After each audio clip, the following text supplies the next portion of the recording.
Garden में अभी हम चल रहे हैं। यही वो पवित्र भूमि है, यही वो जगह है जहाँ पर रानी कर्णावती का जौहर हुआ था। 1537 में जब गुजरात के बहादुर शाह ने चित्तौड़ पे हमला किया था, तब कर्णावती ने अपनी सेनाएं भेजी, युद्ध में वो लोग मारे गए। तो अपनी इज्जत, रेस्पेक्ट, चेस्टिटी बचाने के लिए राजपूत औरतों ने अग्नि स्नान किया। झरना झरे गौमुख पड़े, निर्भय नाथ का ठोड़, करोड़ करोड़ युग तपस्या करे, वो आवे गढ़ चित्तौड़। निर्भय नाथ एक महाभारत काल के साधु थे जिसके पास पारस पत्थर था, पारस जिसको लोहे से टच करते। वो फिलोसॉफिकल स्टोन पांडव यहाँ कभी लेने के आए थे, ऐसी कहानी है। तो निर्भय नाथ का एक ठिकाना है, रहने की जगह है, और जो करोड़ों वर्ष तपस्या करते हैं वो चित्तौड़ में आ पाते हैं। देखिए, हम तो त्रिपुरा से आए हैं और हम लोग इतिहास में पढ़ते थे पहले बचपन में, लेकिन किताबों में पढ़ना और आके देखना ये बहुत अंतर है। अब मुझे लगता है पहले आके यहाँ पर आना चाहिए था, और आगे पहले आके देख के अगर इतिहास पढ़ते तो याद और अच्छा रहता।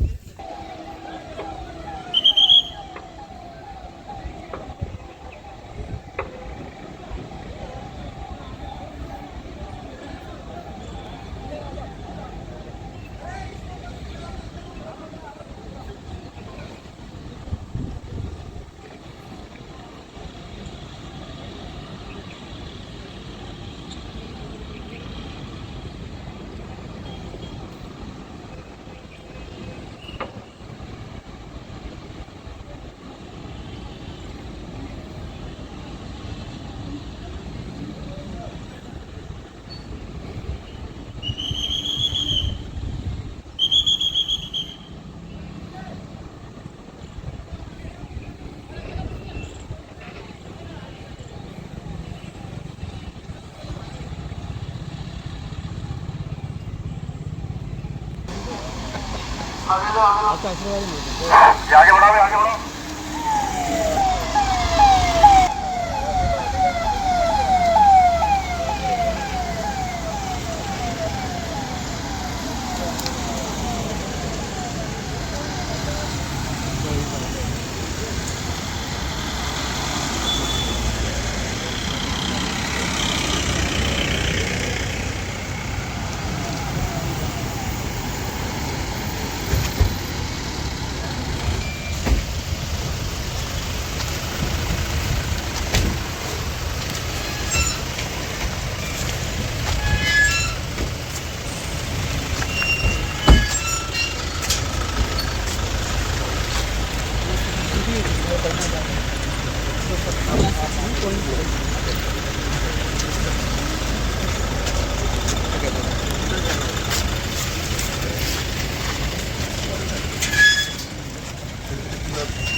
चित्तौड़गढ़ में आपका स्वागत है। गढ़ में गढ़ चित्तौड़गढ़ और सब गढ़ैया, सबसे बड़ा किला चित्तौड़ है। ताल तो भोपाल ताल बाकी सब चलेगा। वो बिचरना सबसे बड़ा किला है, 13 स्क्वायर किलोमीटर में फैला हुआ है, 700 एकड़ होगा, 13 स्क्वायर किलोमीटर। और वन सिंगल प्लाटो है, मालवा का पठार है।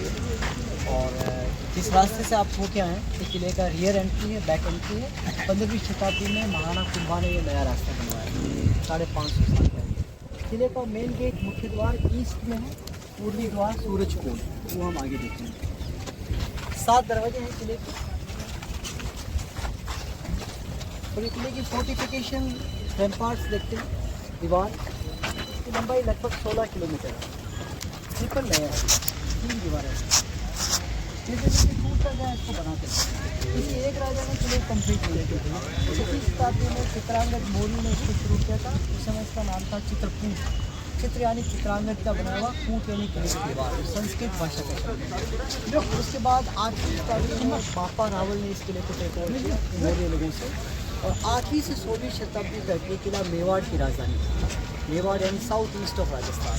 Udaipur, Chittorgarh, Kumbhalgarh, southern east frontier, Gujarat, Madhya Pradesh का कुछ हिस्सा मेवाड़ कहलाता है। पहले ये शहर नहीं था, ये करीब 18वीं शताब्दी का है, नया शहर है। सब लोग किले के अंदर रहते थे। Citadel fort, city was with in the fort walls.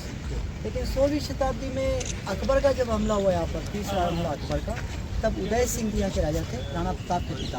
उन्होंने अपनी राजधानी को यहाँ से उदयपुर शिफ्ट कर दिया। तो 16वीं शताब्दी के बाद सारा म्यूजियम, सारी चीज़ें उदयपुर चली गई। किला अबेंडन हो गया, खाली पड़ा रहा। फिर महाराणा फतेह सिंह जो उदयपुर के राजा हुए, जिन्होंने दिल्ली दरबार अटेंड नहीं किया था, उन्हीं फतेह सिंह जी ने इस किले का रेनोवेशन करवाया। शहर में 2 नदी पार किया। गंभीरी नदी मध्य प्रदेश से आती है, एमपी से, उज्जैन के पास से। एक आती है बेड़स नदी, उदयपुर के पहाड़ों से। दोनों का वहाँ संगम है किले की नॉर्थ एंड में। सीमेंट ब्लॉक बहुत बड़ा है यहाँ पर, natural cement block, line block, तो सीमेंट फैक्ट्री बहुत ज़्यादा है। किले का ये बैकडोर था, इसलिए यहाँ 2 बिल्डिंग्स उन्होंने बनाई थी, जिससे साबित होता है कि किले की रही रहती है। ये गोल बिल्डिंग खजाने की बिल्डिंग है, उस समय के रुपये पैसे से तैयार किए जाते थे। इसके पास में कुंभा महल है, जो रानीवास है, लेडीज अपार्टमेंट वगैरह, वो भी हम देख रहे हैं। तो रानियाँ और खजाना हमेशा यही रहती है। यहाँ से हम गाड़ी से कुंभा महल जाएंगे, राणा का राज प्रसाद था।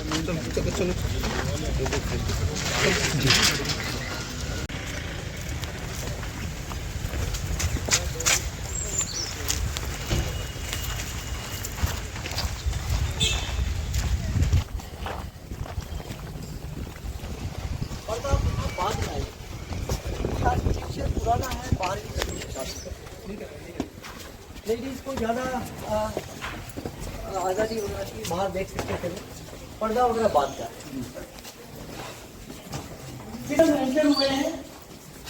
यहाँ से कभी घोड़े आते रहते थे, 7 सफ़ेद घोड़े पूजा के लिए यहाँ बांधे जाते थे, क्योंकि ये लोग सूर्यवंशी है, सूर्य के रथ में 7 घोड़े हैं। ऐसे 7 सफ़ेद घोड़ों की पूजा होती थी। ये घोड़ों का अस्तबल था। सेना के लिए अलग से घोड़े होते थे। उदयपुर के सिटी पैलेस म्यूजियम में एक सोने का सूरज है बहुत बड़ा। वो सोने का सूरज जैसा कहा जाता है कि पहले उस बालकनी में था, उस मंदिर में, उसका रिनोवेशन हुआ बाद में। तो बारिश के दिनों में जब सूर्य दिखाई नहीं देते हैं, बादलों से छिप जाते हैं, तो यहाँ के राजा अपने परिवार के साथ सुबह सूर्य आराधना यहाँ करते थे और जल वगैरह चढ़ाते थे। पूजा के समय नगाड़े, शहनाइयाँ बजाई जाती थी। ये नौबत खाना था, लकार खाना। इसकी सीलिंग में बहुत अच्छा लोटस फ्लावर बना हुआ है, बहुत ही प्यारा, एज ए की स्टोन।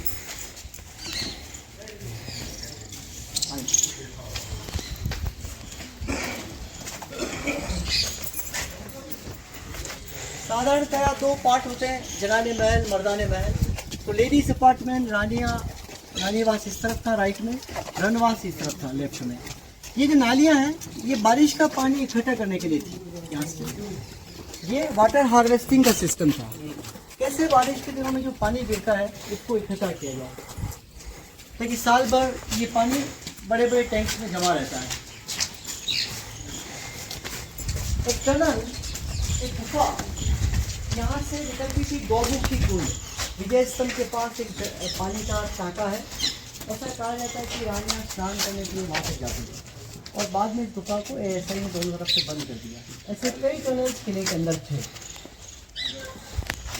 इसका आर्किटेक्चरल ब्यूटी हम देख रहे हैं कि जहाँ हम चल रहे हैं, ये ग्राउंड फ्लोर है, इसके नीचे बेसमेंट है, बड़े बड़े रूम्स नीचे बने हुए हैं। तो basement, ground floor, first floor और सेकंड फ्लोर, 4 मंजिले महल होते थे। सर की इसकी खासियत देखिए आप, दोनों पिलर के बीच में गेट है, लोअर पिलर और अपर पिलर। मैडम के साथ इसकी मोटाई होती है थिकनेस ऑफ द पिलर, इसलिए गर्मी में कमरे ठंडे रहते हैं और सर्दियों में गर्म।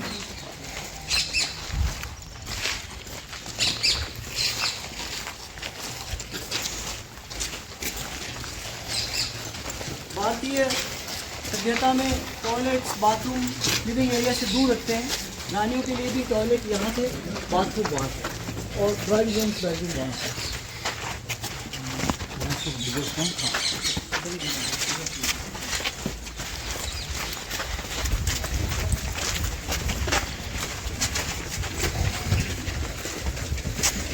राइट में, राइट।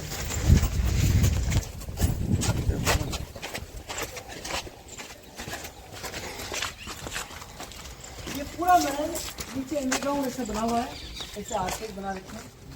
8th सेंचुरी का कंस्ट्रक्शन है, 8वीं शताब्दी का, बाबा रावल के समय का। और सामने महालक्ष्मी जी की मूर्ति है। हो सकता है इस समय उस समय खास चीज़ें, कीमती चीज़ें रखी जाती हैं। पूरा पैलेस इसके नीचे बना हुआ है। उदय सिंह जिन्होंने उदयपुर बसाया, वो जो छोटे बच्चे हैं, उनकी माता कर्णावती ने जौहर कर लिया था विजय स्तंभ के नीचे 1536 में। उसके बाद राणा सांगा उदय सिंह के पापा थे, उनकी डेथ हुई थी। बाबर से खानवा का युद्ध लड़ते हुए, क्योंकि बाबर लाया था मुगल बाबर तोपें और बारूद अफगानिस्तान सेंट्रल एशिया से, तो तोपें नहीं होने से हम लोगों की हार हो गई। तो राणा सांगा की मृत्यु होने के बाद कर्णावती ने जौहर कर लिया। उदय सिंह छोटे बच्चे थे, तो उदय सिंह एक दाई के साथ रहते थे, एक आया के साथ, उसका नाम था पन्ना। उस महल में, उस महल का बहुत बड़ा महत्व है। पन्ना नहीं हो जाए, उनको यहाँ की जिम्मेदारी दी गई। लेकिन एक दिन उन्होंने उदय सिंह को मर्डर करने का प्लान, तो पन्ना दाई ने अपने बच्चे से उदय सिंह को एक्सचेंज कर लिया। जब बनवीर जब वहाँ पहुँचा कि उदय सिंह कहाँ है, तो उसने बताया कि अपने कमरे में सो रहे हैं। एक्चुअली वो उसका खुद का बेटा था, क्योंकि पन्ना को पता चल गया कि उदय सिंह को मारने के लिए बनवीर आ रहा है, तो उसके पास टाइम नहीं था भागने के लिए। अपने बच्चे का बलिदान दे के उदय सिंह को उन्होंने बचाया। अगर उदय सिंह मारे जाते तो महाराणा प्रताप कभी नहीं होते, और प्रताप नहीं होते तो पूरे देश की इतिहास बदल जाते। तो ये सारे सेक्रीफाइस वहाँ हुए। भक्तिमती मीरा जब शादी करके आई थी, मीराबाई, कृष्ण भक्त मीरा जो यहाँ की बहू थी, तो उन्हीं महलों में रहती थी। वो मीरा के महल है। ये दीवाने आम था, पब्लिक ऑडियंस हॉल, सभा स्थल, मीटिंग प्लेस, पब्लिक खुले में बैठती थी। यहाँ बैल्कनीज बनी हुई है जिनमें राणा बैठते थे, मिनिस्टर वगैरह बैठते थे, ऐसी मीटिंग्स होती थी। ये कुंभा महल, राजमहल विजय स्तंभ तक फैले हुए थे। वो जो विजय स्तंभ दिख रहा है ना, टावर ऑफ विक्ट्री, बहुत बड़ा राजप्रसाद था। धीरे धीरे समय के साथ सब टूटता गया। हम कहते हैं wrinkles of time on face of the history. तो धीरे धीरे देख रेख नहीं होने से समय के साथ चीज़ें गिरती गई। दूर जो आप देखते हैं खंडर महल दीवार के साथ, जस्ट बिफोर द टेम्पल एक स्ट्रक्चर है ऐसा ही, वो जयमल पट्टा की हवेलियाँ हैं, जो यहाँ के सेनापति थे, अकबर के समय मारे गए थे सेकेंड गेट के पास। ये भक्तिमती मीरा कृष्ण के मंदिर है, लेफ्ट में दिखाई दे रहा। मीरा यहाँ की बहू थी और कृष्ण भक्ति यहाँ करते थे। ऐसा कहा जाता है कि उसको यहाँ बहुत तकलीफ दी गई। उसके बाद मीरा यहाँ से द्वारिका चली गई, द्वारका में उसी मूर्ति में विलीन हो गई। मीरा के सारे भजन वगैरह आप देखते हैं। जहर का प्याला राणा जी भेजा दीजो मीरा के हाथ, वो सारी बातें यही हुई।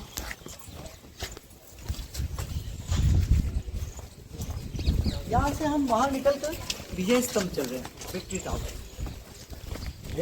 कम हो जाएगी आज। कौन है सीएम? वाइट है, कचरा है, 9 मंजिल है इसमें, और दूर से लेफ्ट साइड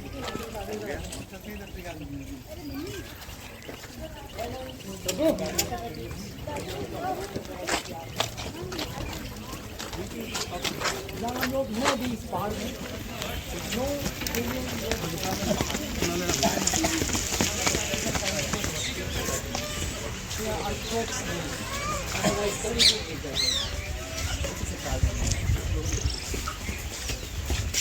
ऊपर जाने का रास्ता है, 157 सीढ़ी है। ये ज़्यादा हो जाता है, काफ़ी लोग जाते हैं, तो भी याद है। हिंदू धर्म और संस्कृति का ग्रंथ है, ये एनसाइक्लोपीडिया है, क्योंकि इसका एक एक पत्थर कुछ न कुछ डिटेल आपको इस धर्म के बारे में, फिलोसफी के बारे में बताएगा। महाभारत रामायण के पात्र इसमें हैं। हिंदू की जितनी देवी देवता हैं उनकी मूर्तियाँ हैं।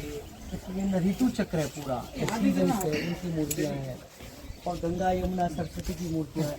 जैसे कागज बाहर है लगभग वैसी है अंदर है, लेकिन अंदर थोड़ी कम है। इसमें चढ़ने में सर लोग थकते नहीं हैं। I been to the top नहीं था, इसलिए कि इसकी डिज़ाइन ऐसे है जैसे कुछ स्टेप्स आप चढ़ेंगे, उसके बाद फ्लैट एरिया कॉरिडोर है, फिर हर जगह स्टीप नहीं है, और बहुत ही सिंपल चढ़ाई है। और जहाँ भी आपको लगता है कि आप अप्रिशिएट करना चाहेंगे अंदर की कार्विंग वगैरह जो मैंने बताया, उसके लिए आपके स्पेस भी है और टाइम भी है। सब जगह बैल्कनीज है, विंडोज़ है, उसमें एक तरफ आप बैठ के without blocking way for the fellow tourist आराम से देख सकते हैं। सफोकेशन नहीं है, अंधेरा नहीं है। अरे हाथ पीछे रखना तो नहीं है। हाँ, क्या नाम है इसका? इसमें 3 टेक्निक है जिसके जरिए पत्थरों को जॉइन किया जाता है। इट्स नॉट मोनोलिथिक, स्ट्रक्चरल एक पत्थर का नहीं है, हजारों पत्थरों का है। तो जब पत्थरों को जोड़ा गया तो 3 टेक्निक काम करती है। एक तो stone to stone interlocking, second mortar चूना पत्थर का शेप। तो तीसरा जो है वो बहुत अमेजिंग है, उसमें सीमेंट नहीं था सर, तो नेचुरल चूना। सीमेंट तो एक केमिकल कंपोजिशन है जिसका एज नहीं है। तीसरी जो बात है इसमें कॉपर इंटरलॉकिंग, कॉपर क्लिप्स को बीच बीच में लगा रखा है ताकि वो ऑक्सीडाइज नहीं होगा। स्टील कितना भी अच्छा होगा ऑक्सीडाइज हो जाएगा, कॉपर बहुत कम मात्रा में ऑक्सीडाइज होगा। तो कॉपर का उनका बड़ा ज्ञान था, मतलब बहुत हाई क्लास की। 122 फीट ऊंचा है विजय स्तंभ, विजय का इसको 10 वर्ष बनाने में लगे, ये 3 साल से।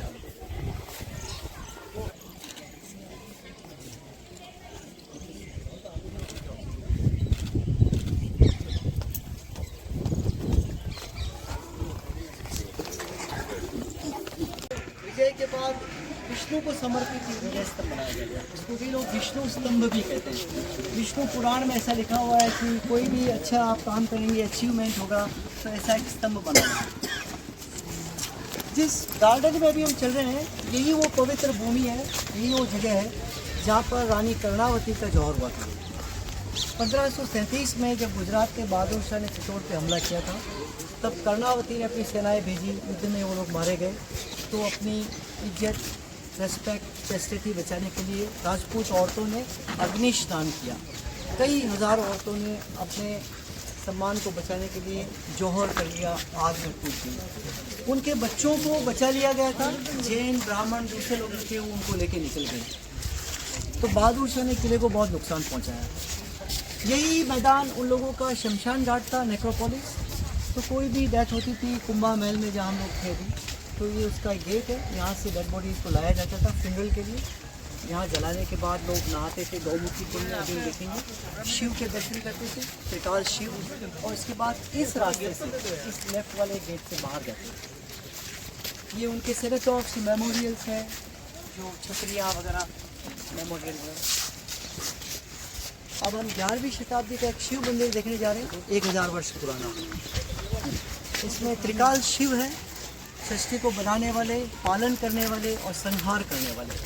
इट्स ए रेयर स्टेचू, ये बहुत ही दुर्लभ मंदिर है, ऐसे मंदिर बहुत कम मिलेंगे आपको। जी सर, ये भी दी है। हाँ, सबसे डार्विन ने भी लिखा है कि अच्छा, वो छोटा बच्चा देखे बहन, छोटा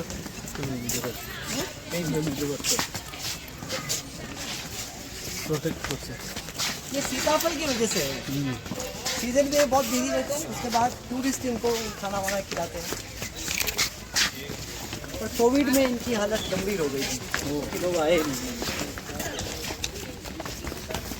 ये सब एक्सकेवेटेड एरिया है, ये ऐसा ही है, खोद के सारा निकाला, साफ किया है। पर किस छतरी, किस महाराजा की, राजा की,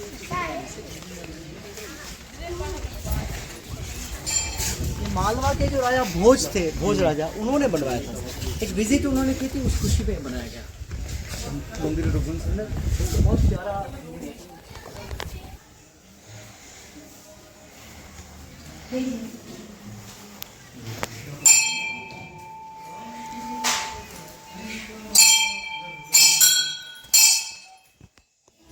अंदर तक चले जाओ। सुनो, नहीं, बस जा सकते हैं, आप जा सकते हैं।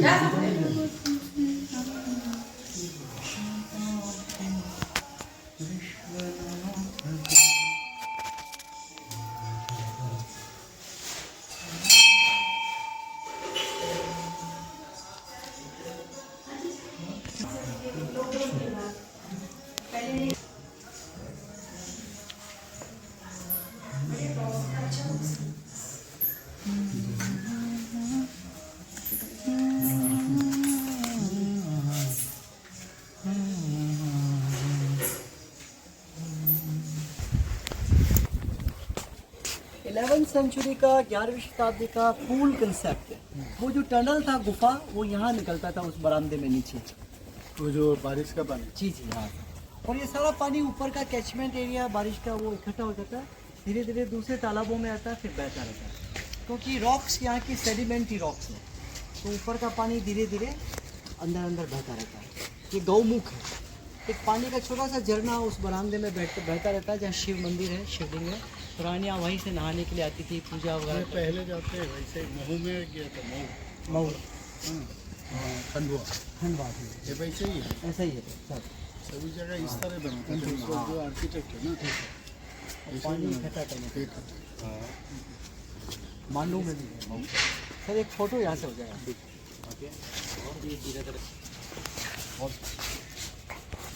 उसी सीढ़ी से ऊपर से हाँ, जीवन का एक फिलोसॉफी है जो मंदिर से कंपेयर कर रहे हैं हम लोग, या मंदिर को जीवन से कर रहे हैं।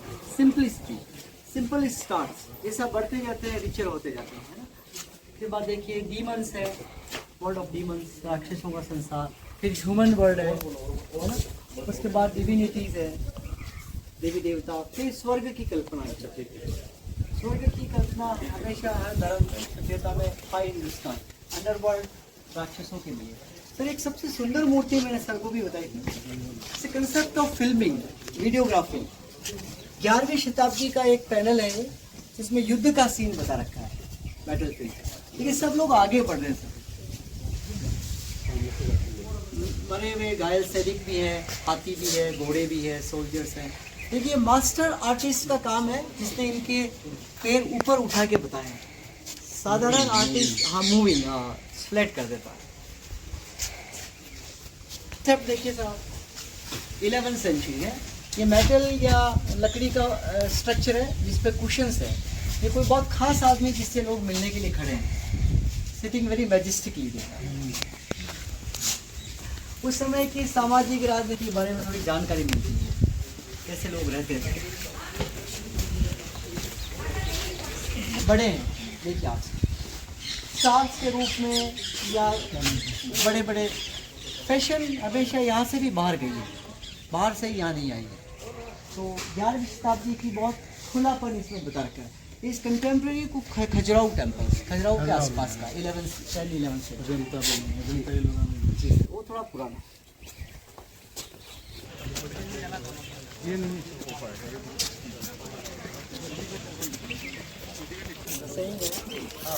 झरना झरे, झरना झरे गौमुख पड़े, निर्भय नाथ का ठोड़, करोड़ करोड़ युग तपस्या करे, वो आवे गढ़ चित्तौड़।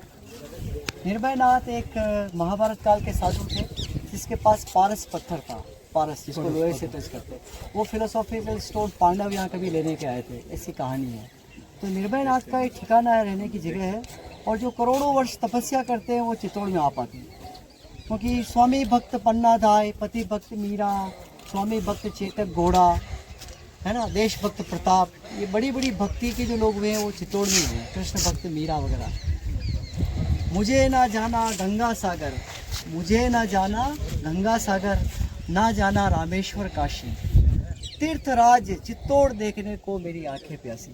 मैथिली शरण गुप्त ने लिखा है। से सब हो जाएगा। जी सर, यहाँ सारे तीर्थ यही हैं, असली तीर्थ ये। हम तो त्रिपुरा से आए हैं और हम लोग इतिहास में पढ़ते थे पहले बचपन में, लेकिन किताबों में पढ़ना और आके देखना ये बहुत अंतर है।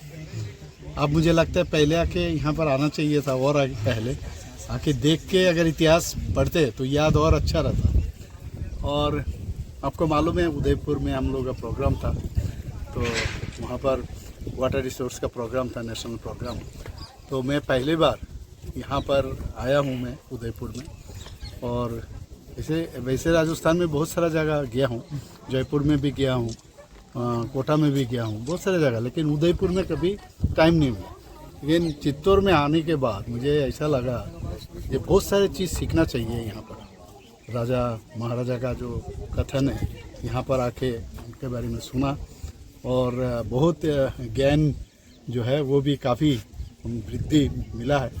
और मैं समझता हूँ ये सबको आना चाहिए, पूरा भारत का हर आदमी यहाँ पर आना चाहिए, बल्कि पूरा दुनिया का लोग आते भी है। मैंने देखा फॉरेनर से भी आए हैं और हमारे देश का हर जगह से आए, को आना चाहिए और समझना चाहिए क्या इतिहास था भारत का। और मुझे अच्छा लगा यहाँ आने से, और आप लोगों से भी मिला है। नहीं देखिए, जल मतलब जीवन, तो जल को तो बचाना है। माननीय प्रधानमंत्री जी हमेशा कहते हैं जल का रक्षा करना चाहिए हम लोग को, और उसका कभी भी मिसयूज़ नहीं होना चाहिए। उस विषय पर बात हुआ है। पूरा देश में हर जगह में जहाँ पर नदी कम है या नदी से पानी जल्दी जल्दी निकाल जाते हैं, जहाँ पर प्रॉपर नदी भी है और वहाँ उसका पानी को कैसे कृषि के लिए, एग्रीकल्चर के लिए काम करना चाहिए।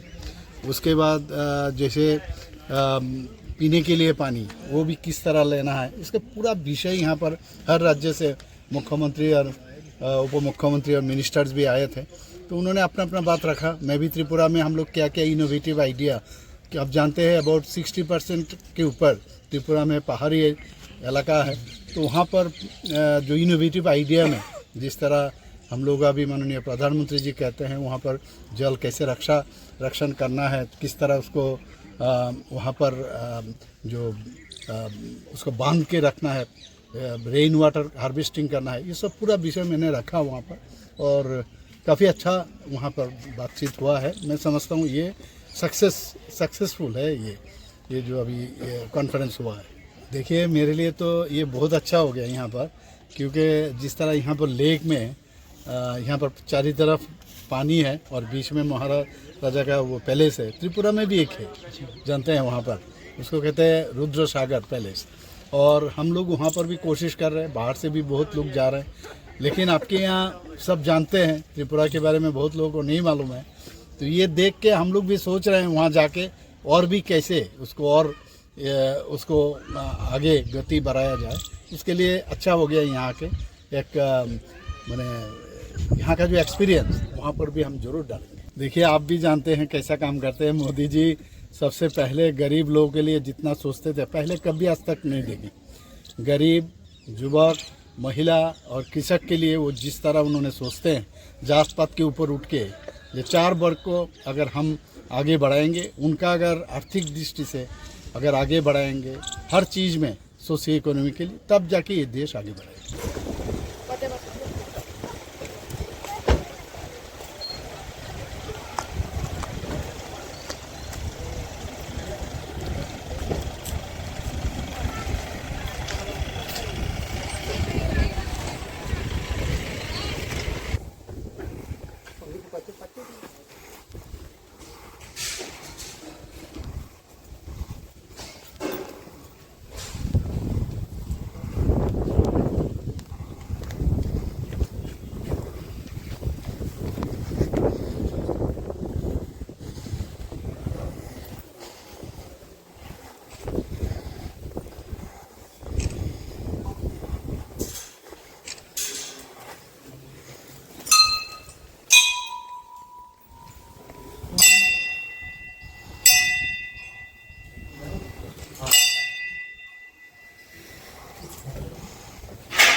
संघम संददिष्करिष्णनयनां सर्वांगभूषावृतां नीलास्मादस्कां सेवी महाकालिकां यामस्तोपितो हरो कमलजो अद्भुम मधुम केटवम काली काली महाकाली कालिके परमेश्वरी सर्वानंद करे देवी नारायणी नमोस्तुते सर्वमंगल मांगल्ये शिवे सर्वार्थ साधिके शरण्ये त्र्यंबके गौरी नारायणी नमोस्तुते।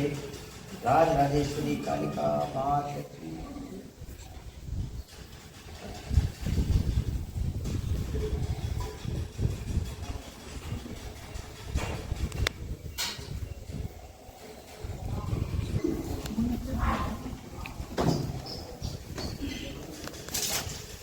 ओम स्वस्ति स्वस्ति न इंद्रो वृषभाः स्वस्ति न पूषा विश्ववेदाः स्वस्ति नस्तार्क्ष्यो अरिष्टनेमिः स्वस्ति नो बृहस्पतिर्दधातु।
हाँ बताइए।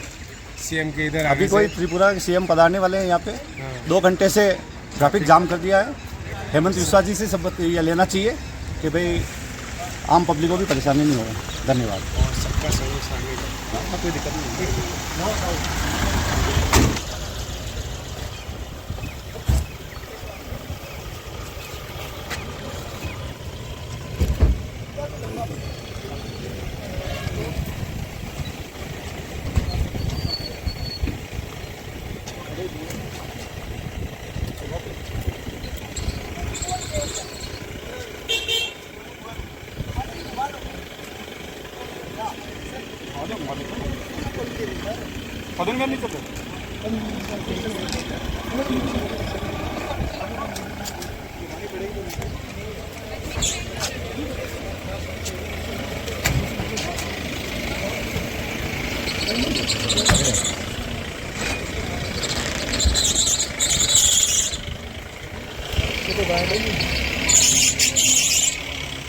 चित्तौड़ से बोल रहा हूँ, महेश सुखवाल। हाँ अभी आज जिले पे त्रिपुरा के सीएम साहब पधारे, उनका चित्तौड़गढ़ से स्वागत है सब आम पब्लिक का।